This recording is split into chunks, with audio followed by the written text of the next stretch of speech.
कर्पूरगौरं करुणावतारं संसारसारं भुजगेन्द्रहारं सदा वसन्तं हृदयारविन्दे भवं भवानी सहितं नमामि। बोला उमापति महादेव की हर हर महादेव, हर हर महादेव। परम मंगलमय जीवाचं परम कल्याण करणारी प्रत्येक साधकाला, प्रत्येक उपासकाला, प्रत्येक भक्ताला आपल्या भक्ती सुखामध्ये नाव घालणारी ही परम पवित्र श्री शिव महापुराण कथा प्रथमतः या कथा मंडपामध्ये तुम्हा सर्व शिवभक्तांचं स्वागत आहे। भगवान भोलेनाथांच्या चरणी माझं वंदन आहे। माझे गुरुवर्य हरिभक्तीपरायण साध्वी सोनाली दिदी करपे गुरुवर्यांच्या चरणी वंदन आहे। जन्मदात्या आई वडिलांच्या चरणी वंदन, तुम्हा प्रत्येकाच्या चरणी वंदन। आणि लगेच आपण आजच्या कथा भागाला प्रारंभ करत आहोत। अगदी सकाळच्या सत्रामध्ये थोडंसं शांत बसायचं, आवाज कोणीही करू नका। सकाळच्या सत्रामध्ये आम्ही कर्माचा विषय ऐकला। जसं कर्म तसं फळ आहे। जसं आम्ही जीवनभरामध्ये कर्म करू, मी सांगून गेले सकाळी, कर्माची फेड आम्हाला करावी लागते। आमचं कर्म चांगलं तर भविष्य चांगलं, आजचं आमचं कर्म चुकीचं तर आमचं येणारं भविष्य निश्चित त्रासदायक येणार। पहा, फक्त इथपर्यंत नाही तर मी याही पुढे सांगून गेले, तुम्ही आम्ही जीवनामध्ये कमाई करतो। बारकाई ना ऐका, तुमच्यातले बरेच जण सकाळी कथा ऐकण्यासाठी नव्हते। आम्ही कमाई करतो, मग तुम्ही म्हणाल आम्ही पैशाची कमाई करतो, बरोबर आहे ना? जीवनभरामध्ये पैसा कमवतो म्हणाल, पण मी सांगून गेलीये आम्ही फक्त पैशाचीच कमाई करतो। एवढंच नाही तर कमाई ही सद्विचारांचीही केल्या जाते, चांगल्या गुणांची कमाई करता येते, पुण्याची कमाई करता येते, भक्तीची कमाई करता येते, एक प्रकारे पाहिलं तर परमार्थाची कमाई करता येते। पैशाची कमाई प्रत्येकानं जीवनात केली पाहिजे, महत्वाची आहे ही कमाई, धन महत्वाचं आहे। पण या कमाईपेक्षाही महत्वाची कमाई आमच्या जीवनामध्ये काय असेल तर ती परमार्थाची कमाई आहे। परमार्थ आम्हाला देह त्यागानंतरही उपयोगी पडणार आहे। चांगल्या कर्माची कमाई या मृत्यूलोकात असताना तर आम्हाला सुख देईलच देईल, पण देह त्यागानंतरही परलोकात गेल्यानंतर सुद्धा चांगल्या कर्माची कमाई आम्हाला उपयोगी पडेल। पहा, म्हणजे थोडक्यात आम्ही चांगलं कर्म करावं। सकाळी याचा आम्ही विस्तारपूर्वक विचार केला। आता पहा, शिव महापुराणाच्या महात्म्यानंतर पहिली संहिता विद्येश्वर संहिता येते। विद्येश्वर संहितेमध्ये अगदी सखोलपणे भगवान भोलेनाथांच्या आवडीच्या वस्तूंचं ज्ञान मांडलेलं आहे। आणि काय काय सांगावं किंवा प्रसंग काय घडला, कोणी कुणाला ज्ञान द्यावं हे सुद्धा आपल्याला ऐकायचे। प्रसंग असा येतो विद्येश्वर संहितेच्या सुरुवातीलाच, सनत कुमार आणि व्यास यांचा संवाद चालू झाल्यानंतर पुढे त्याच संवादाच्या माध्यमातून वर्णन येतं। सुतजी 88,000 शौनकादी ऋषींना सांगू लागतात, एकदा भगवान विष्णू, पहा बरं बारकाईनं ऐका, एकदा भगवान विष्णू शेष शय्येवरती शयन करत होते, पहुडलेले होते. शेष शय्येवरती पहुडलेले आहेत, शयन करतायत. आणि ब्रह्माजी त्या ठिकाणी आले. बारकाई नाही का, ब्रह्माजी त्या ठिकाणी येऊन पोहोचले. भगवान विष्णू त्या ठिकाणी पहुडलेलेच आहेत, डोळे झाकलेले होते. ब्रह्माजी आल्याबरोबर त्या ठिकाणी भगवान विष्णूंना बोलतायत, म्हणतायत, विष्णू तुम्ही एखाद्या अभिमानी पुरुषासारखे काय त्या ठिकाणी शयन करत आहात?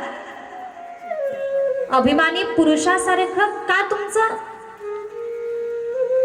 एक प्रकारे तुम्ही अभिमानी पुरुषासारखे काय या ठिकाणी आचरण किंवा वागत आहात? मी तुमच्याकडे आलो, मी तुमच्यापेक्षा श्रेष्ठ आहे, तुम्ही माझं स्वागत करायला पाहिजे होतं. काय, कोण बोलतंय? ब्रह्माजी म्हणतात, विष्णू मी तुमच्यापेक्षा श्रेष्ठ असल्या कारणानं मी आलो ना, तुम्ही माझं स्वागत करायला पाहिजे होतं. पण तुम्ही अभिमानी पुरुषासारखे या ठिकाणी शयन करत आहात, म्हणजेच पहुडलेले आहात. ब्रह्माजींचे हे शब्द भगवान विष्णूंनी ऐकले. ब्रह्माजी म्हणतायत, विष्णू तुम्ही अभिमानी पुरुषासारखे करत आहे, पण अभिमान खरा कोणाच्या मनामध्ये होता? मातावर्ग, ब्रह्माजींच्या मनामध्ये होता. ब्रह्माजी या बोलण्यातून दाखवतायत की मी विष्णूपेक्षा श्रेष्ठ आहे, दर्शवतायत. भगवान विष्णू लक्षात आलं तरी काही बोलले नाहीत. ब्रह्माजी या चांगलं बोलू लागले. पहा, त्यानंतर ब्रह्माजी इथपर्यंत थांबत नाहीत. ब्रह्माजी अगदी भगवान विष्णूंना म्हणू लागले, हे पुत्र नमस्कार कर मला. स्वागत तर केलं नाही, पण आता नमस्कार तरी कर. हे पुत्र म्हटले, म्हणजेच मी तुझा पिता आहे, तू माझा मुलगा आहे, नमस्कार कर मला. आता मात्र हे भगवान विष्णूंना आवडलं नाही. पहा, खरं पाहिलं तर विष्णूंच्या नाभी कमलापासून ब्रह्माजींची निर्मिती आहे. ही कशी झाली ते आपल्याला पुढे ऐकायचंय सृष्टी निर्मितीच्या कथेमध्ये. पण इथपर्यंत एका ब्रह्माजींची निर्मिती भगवान विष्णूंच्या नाभी कमलापासून आहे. विष्णूंपासून ब्रह्मांची निर्मिती. आणि ते ब्रह्माजी म्हणतात, मी तुझा पिता आहे आणि तू माझा मुलगा आहेस, नमस्कार कर. विष्णू नमस्कार करत नाहीत. दोघांमध्ये वादाची निर्मिती झाली. पहा, दोघांमध्ये वाद निर्माण झाला. बोलण्यातला हा वाद, याचं रूपांतर युद्धामध्ये झालं. ब्रह्माजी क्रोधित झाले. भगवान विष्णू सुद्धा, त्यांना हे पटत नव्हतं. ब्रह्माजीनं भगवान विष्णूंच्या छातीवरती बाणानं प्रहार केला. विष्णूंनी सुद्धा ब्रह्माजींच्या छातीवरती बाणानं प्रहार केला. आणि हे ब्रह्मा विष्णूंचं युद्ध भगवान भोलेनाथांनी पाहिलं. सगळे देवता, अनेको जे देवी देवता आहेत, या युद्धाला घाबरले, भयभीत झाले. आणि भगवान विष्णूंकडे जाऊन पोहोचले, विनंती केली, हे युद्ध तुम्ही थांबवा, विनंती करू लागले. भगवान भोलेनाथ ते युद्ध पाहतात आणि त्या ठिकाणी प्रगट होऊन ब्रह्मा विष्णू यांच्या मधला एक प्रकारे वाद मिटवला. आणि भगवान सदाशिव, भगवान शंकर यांनी ब्रह्माजीला जो अहंकार झाला होता, किंवा विष्णूही म्हणायचे मी ब्रह्मापेक्षा श्रेष्ठ आहे, नवे नवे मी मोठा आहे, पिता आहे. आणि ब्रह्मा म्हणायचे मी तुझा पिता आहे, मी श्रेष्ठ आहे. दोघांना श्रेष्ठत्व हवं होतं. पहा, सदाशिव त्या ठिकाणी प्रगट झाले. बोला उमापती महादेव की हर हर हर हर महादेव. सदाशिव प्रगट झाले आणि सदाशिव बोलतायत. सदाशिव त्या ठिकाणी सांगतायत, भगवान भोलेनाथ सांगतायत, ब्रह्मा विष्णू तुम्ही श्रेष्ठत्वासाठी वाद घालत आहात. पहा बरं, तुम्ही दोघे जण श्रेष्ठत्वासाठी वाद घालतायत, पण हे अयोग्य आहे. खरं पाहिलं तर तुमच्या दोघांमध्ये नवे नवे सर्वात श्रेष्ठ, नवे नवे मी स्वतः परब्रह्म आहे. मला सांगायचंय तुम्हाला, त्रिदेवांमध्ये सर्वात श्रेष्ठ, सर्वात मोठे देवादिदेव महादेव सांगितले गेले. पहा, भगवान भोलेनाथ सांगतात, तुम्ही श्रेष्ठत्वावरनं असा वाद घालू नका.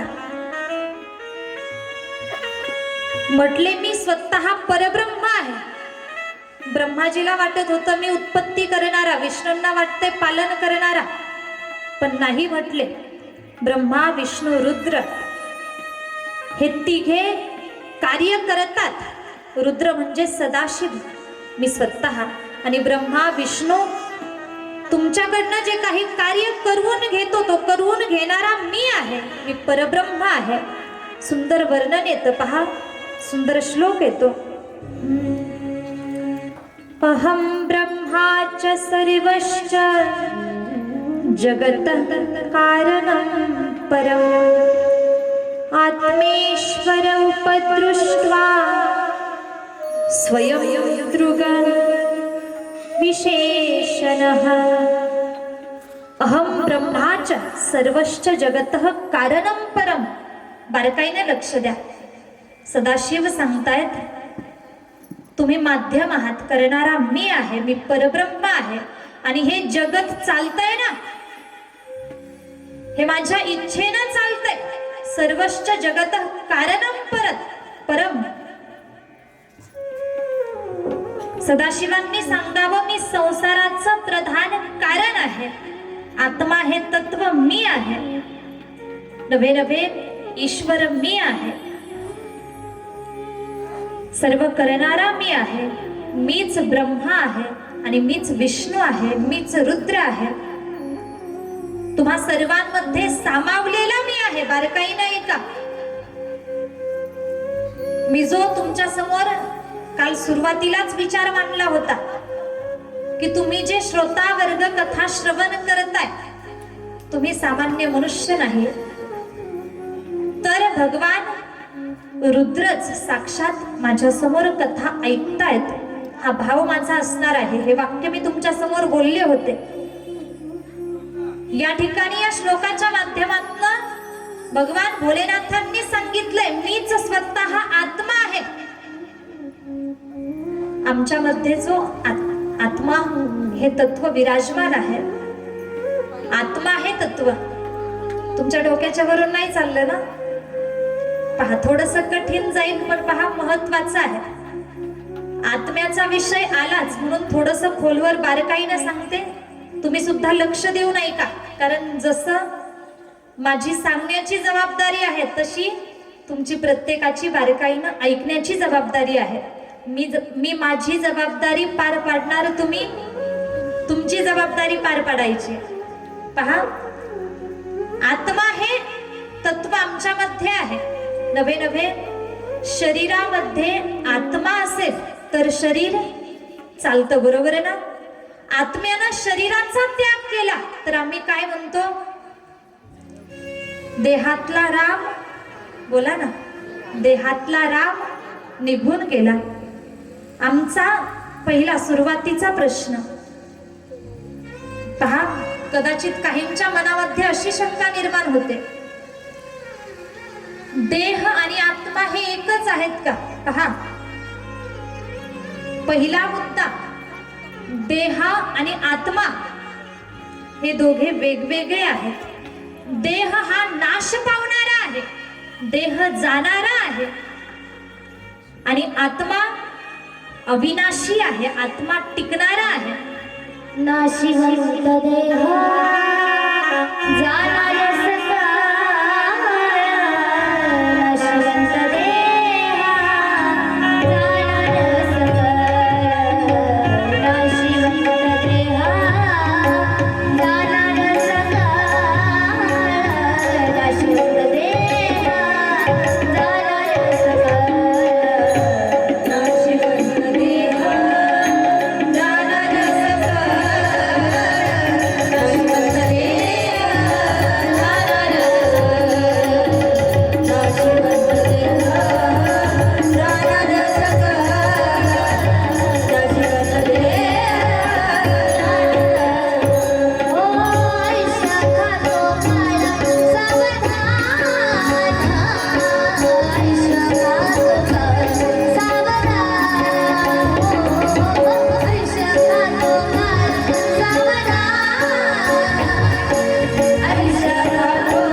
नाशिवंत देह जाणार सकळ, आयुष्य खातो काळ सावधान पहा. देह नाश पावणारा आहे, देह जाणारा आहे, देह संपतो, पण आत्म्याला नाश नाही. कळतंय ना माझं बोलणं? आत्मा डोळ्यानं दिसला का आजपर्यंत कुणाला? पवनार पाहिला का आत्मा कोणी? नाही. देह आम्हाला दिसतो, आत्मा हे तत्व आम्हाला दिसत नाही. देह दिसतोही आणि संपतोही. काय? देह डोळ्यानं दिसतो आणि संपतो सुद्धा, पण आत्मा डोळ्यानं दिसत नाही. पण आत्म्याला नाश नाही, आत्मा अविनाशी आहे. अगदी एक सुंदर उदाहरण मी तुमच्या समोर मांडते. रामायणाचा जर आम्ही विचार केला तर रामायणामध्ये या अनुषंगानं सुंदर उदाहरण आलेलं आहे. ज्या वेळेला सीताबाईचं हरण रावणानं केलंय, ताट बसा बरं एकदा. सीताबाईचं हरण रावणानं केलं. प्रभू रामचंद्र सीतेच्या शोधात सुग्रीवापर्यंत जाऊन पोहोचले. लक्षात आलं रावणानं सीतेला नेलेला आहे. सुग्रीवाची मदत घ्यायची ठरली. पहा, सुग्रीवाची मदत घ्यायची ठरली, पण अगोदर वालीला संपवायचं ठरलं. सुग्रीवाचा भाऊ वाली जो अन्यायी होता, अत्याचारी होता, कुकर्मी होता, त्या वालीला संपवायचं ठरलं अगोदर. भगवान परमात्म्यानं वालीला बाण मारावा. बाण मारला, तो वाली जमिनीवरती कोसळला. वालीचा मृत्यू झाला, मरणावस्था प्राप्त झाली. वाली मरण पावलाय ही बातमी त्याच्या पत्नीपर्यंत जाऊन पोहोचली. त्याच्या पत्नीचं नाव आहे तारा. ती वालीची पत्नी तारा मोठमोठ्यानं आक्रोश करत रडत रडत त्या ठिकाणी येऊन पोहोचली. पाहते तर अरे, माझ्या पतीचा देह जमिनीवरती खाली पडलेला आहे. माझ्या पतीला मरणावस्था प्राप्त झालेली आहे. मोठमोठ्यानं आक्रोश करतीये, रडतीये. ती तारा, त्या तारेनं बाजूलाच प्रभू रामचंद्र उभे पाहिले. बारकाईनं ऐका. प्रभू रामचंद्रांना, राघवांना बाजूला उभं पाहिलं आणि जेव्हा त्या ताराला लक्षात आलंय की माझ्या पतीला संपवणारे हे प्रभू रामचंद्र आहेत, ती तारा बोलतीये. पहा ती काय बोलतीये, विचारपूर्वक ऐका. त्या तारेनं प्रभू रामचंद्रांना प्रश्न केला. मोठमोठ्यानं रडत होती, आक्रोश करत होती. प्रभू रामचंद्रांना बोलू लागली, प्रभू तुम्ही माझ्या पतीला संपवलं, या बाबतीत माझं काही म्हणणं नाही. म्हटली काय? तुम्ही माझ्या पतीला संपवलं, या बाबतीत मी तुम्हाला काही म्हणणार नाही. पण प्रभू ऐका, मी काय गुन्हा केला? मी तुमचं काय बिघडवलं जे तुम्ही माझ्या कपाळावरचं कुंकू संपवलं? काय? माझ्या पतीला मारेल, मी काही बोलणार नाही, पण माझ्या कपाळावरचं कुंकू का मिटवलं? भले त्यांनी तुमचा गुन्हा केला असेल, पण मी काय तुमचा गुन्हा केला? मी काय तुमचं बिघडवलं? प्रभू मला का शिक्षा दिली? कोणत्या कर्माचं हे तुम्ही असं फळ दिलं? मला विधवा का केलं? ती तारा बोलत होती. प्रभू रामचंद्रांनी तिचं हे बोलणं ऐकलं. पहा, आम्ही जर बारकाईनं ऐकलं तर लक्षात येईल कसं फिरून बोलली ती तारा. प्रभू रामचंद्रांना आता विचार केला, आता हिच्या भाषेत तिला उत्तर दिलं पाहिजे. राघवजी म्हणतायत, माते ऐक, तुझ्या प्रश्नांचं उत्तर मी तुला देतो, पण अगोदर तुला माझ्या प्रश्नाचं उत्तर द्यावं लागणार. माझा प्रश्न असा आहे, माते मला अगोदर सांग की तुझा पती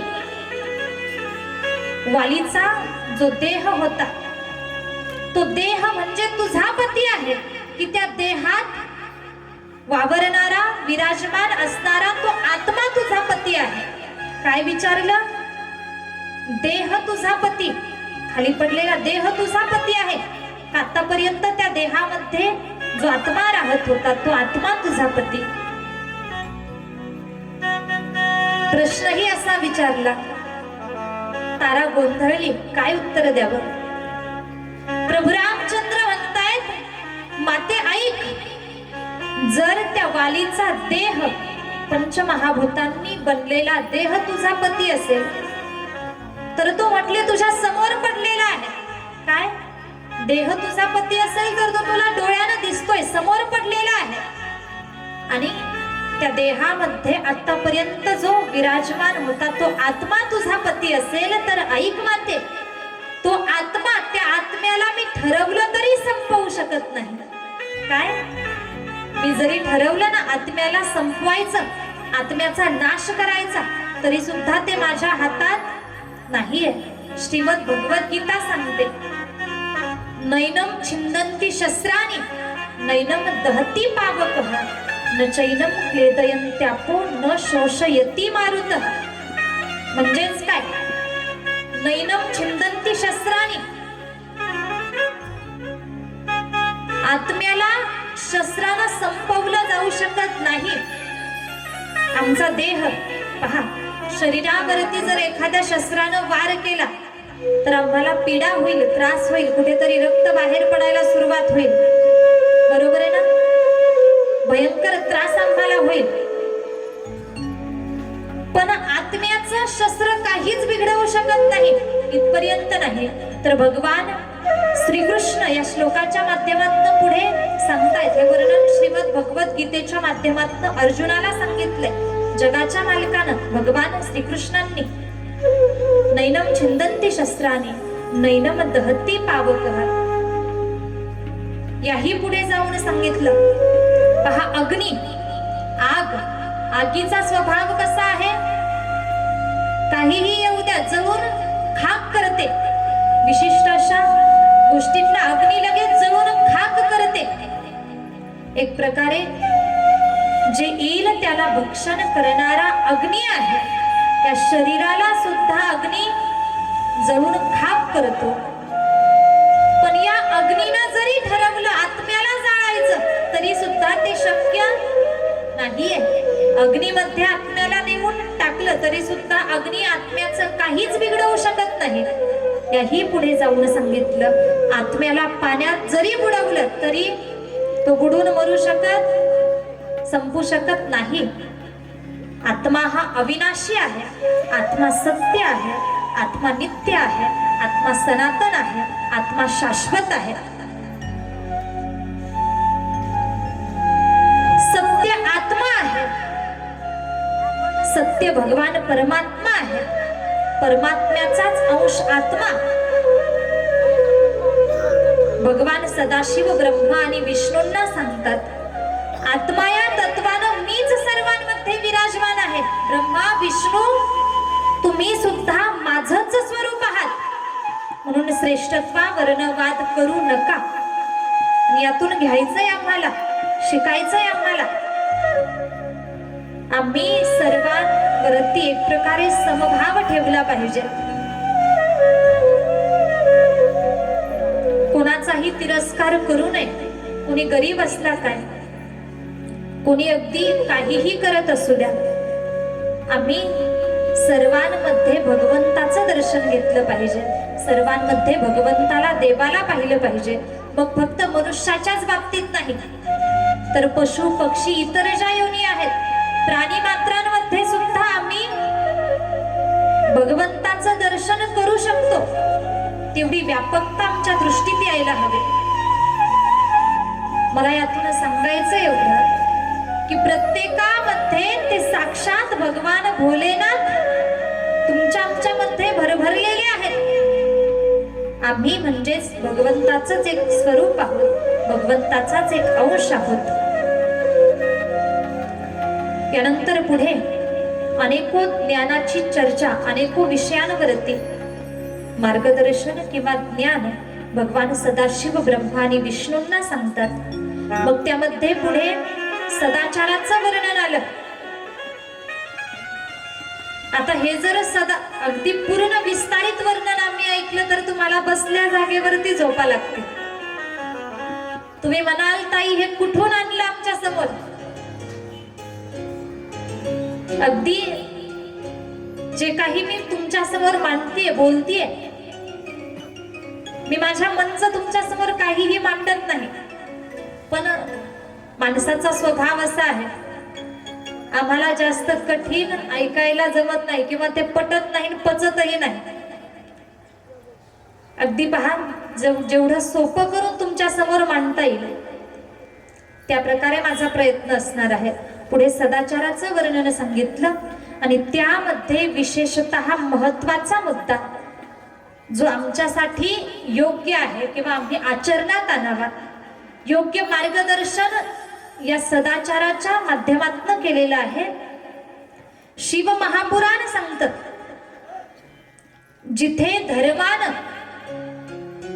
ज्या घरामध्ये धर्मानं नीतीनं धन येतं, पहा धर्मानं नीतीनं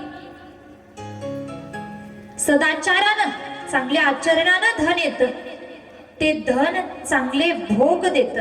काय चांगले भोग म्हणजेच थोडक्यात साध्या भाषेत सुख देतं. सुख देतच देतं, चांगले भोग देऊन पुढे अगदी वैराग्याची प्राप्ती होते. चांगल्या धनानं, कष्टाच्या धनानं, मेहनतीच्या धनानं. पण या उलटही सांगितलं, अगदी घरामध्ये जर अनितीनं धन आलं, पैसा आला, तर कदाचित तो पैसा भोग देऊ शकेल, पण त्या भोगाच्या पाठीमागे म्हणा, पुढे म्हणा, त्यानंतर म्हणा दुःखच असेल. ते भोग मिळूही शकतील, पैशाच्या बळावरती भोग आम्ही भोगू शकतो, लौकिक सुख कदाचित मिळेलही, पण त्यानंतर आमची अधोगती ठरलेली आहे. हे मी बोलत नाही, साक्षात भगवान सदाशिव म्हणा, ब्रह्मा विष्णू किंवा इतर सर्वांना हे ज्ञान सांगतायत, मांडतायत. आणि तेच ज्ञान सुतजींनी शौनकादी ऋषींना सांगितलं. मग यातून घ्यायचंय आम्हाला, शिकायचंय आम्हाला. आम्ही सुद्धा कष्टानं धन मिळवलं पाहिजे.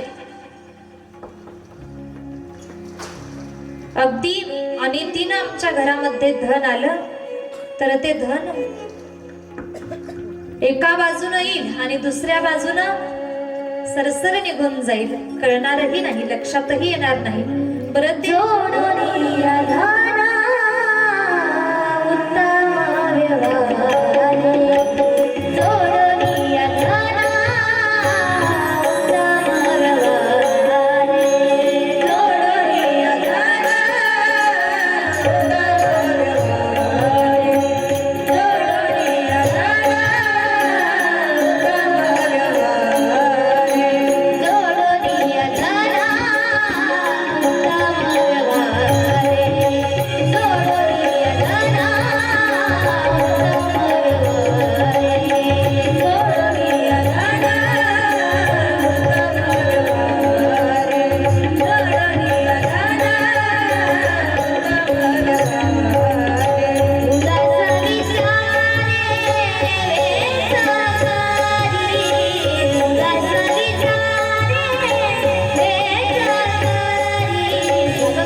आवडलं नाही का तुम्हाला? जोरदार टाळी वाजली पाहिजे. जोडोनिया धन उत्तम व्यवहारे उदास विचारे वेच करे. तुकोबारायांनी सांगितलं, जर आम्हाला सुख पाहिजे असेल नवे नवे आम्ही जीवनामध्ये धन कमवत असताना, धन जमा करत असताना, धन जोडत असताना ते उत्तम व्यवहाराच्या माध्यमातून जोडलं पाहिजे. म्हणजेच नीतीनं धन कमवलं पाहिजे हा विचार येतो. नीतीनं धन कमावलं तर ते चांगले भोग देऊन पुढे वैराग्याची प्राप्ती होते. भगवान भोलेनाथ सांगतात. त्यानंतर पुढे शिव महापुराणामध्ये दानाचं वर्णन सांगितलेलं आहे आणि हे वर्णन साक्षात भगवान भोले बाबा सांगतात. दानाचं महत्व आलेलं आहे. अन्नदान, अन्नदान अगदी भुकेलेला नर असेल, नारी असेल, प्राणी असतील, ज्यांना भूक लागली आहे त्यांना भोजन दिलं, त्यांना भोजन देणं, अन्न देणं हे अन्नदान. हे दान श्रेष्ठ आहे. दानाचे अनेको प्रकार मानले. मग त्यामध्ये अन्नदान, भूदान, वस्त्रदान, कन्यादान, दानाचे अनेको प्रकार वर्णन केले गेले. पहा,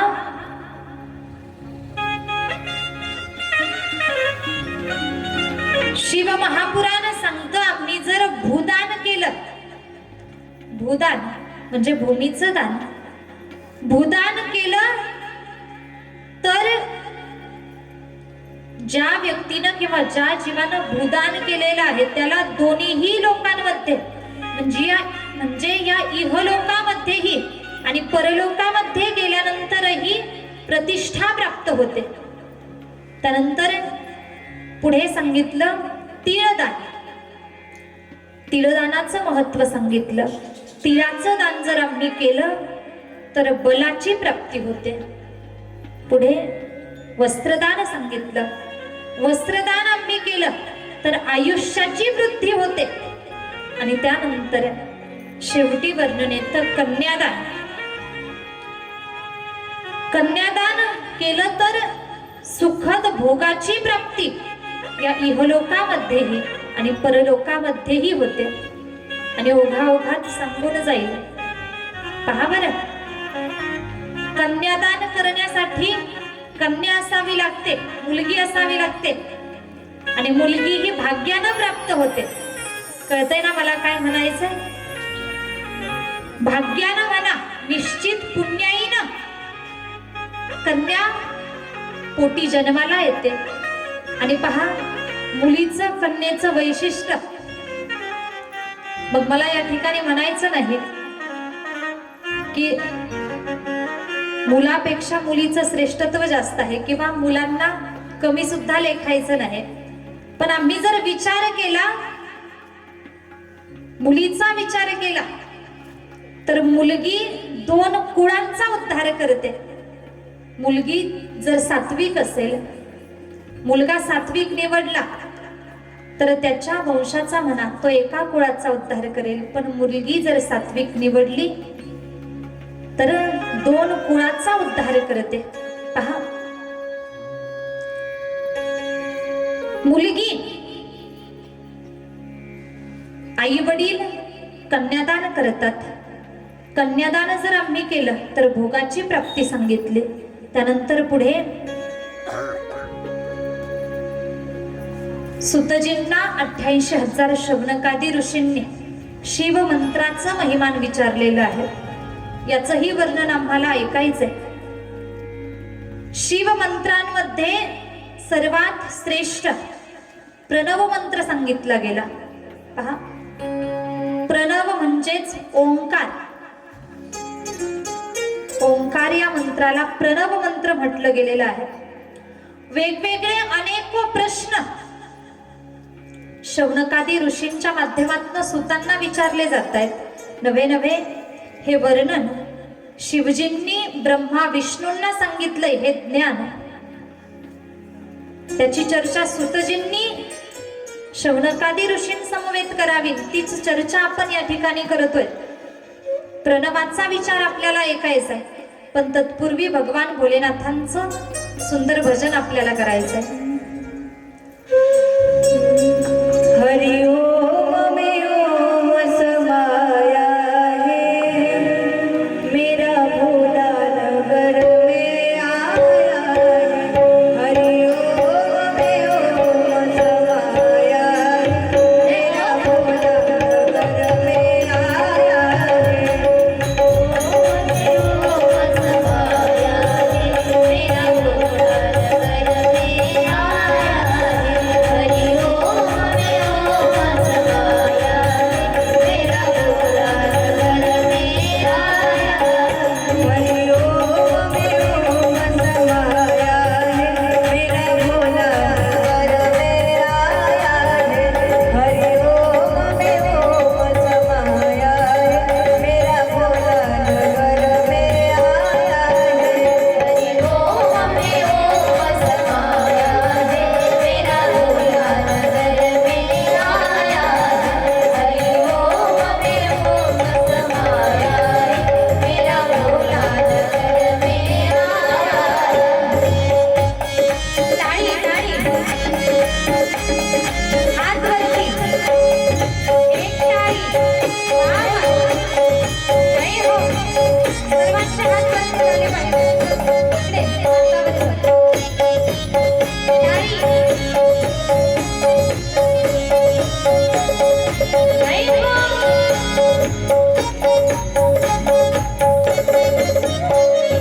जय हो, जय हो. जय भोलेनाथ.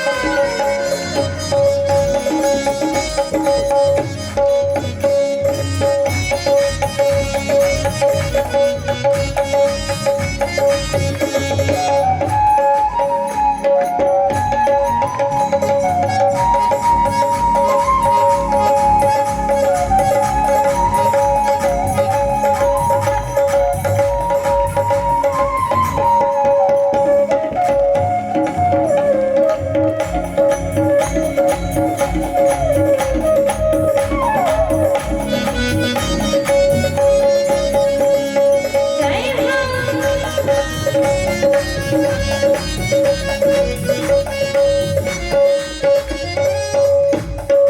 कांधे पे चंदा विराजे, चंदा विराज भाई चंदा विराजे. भोले के माथे पे चंदा विराजे,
बोला उमापती महादेव की जय. हर हर महादेव, हर हर महादेव. त्यानंतर प्रणव मंत्राचं महात्म्य आम्हाला सांगा, हा जो प्रश्न आहे या प्रश्नाचं समाधान, नवे नवे प्रणवाचं महत्व काय आहे आम्हाला ऐकायचंय. पण प्रथमतः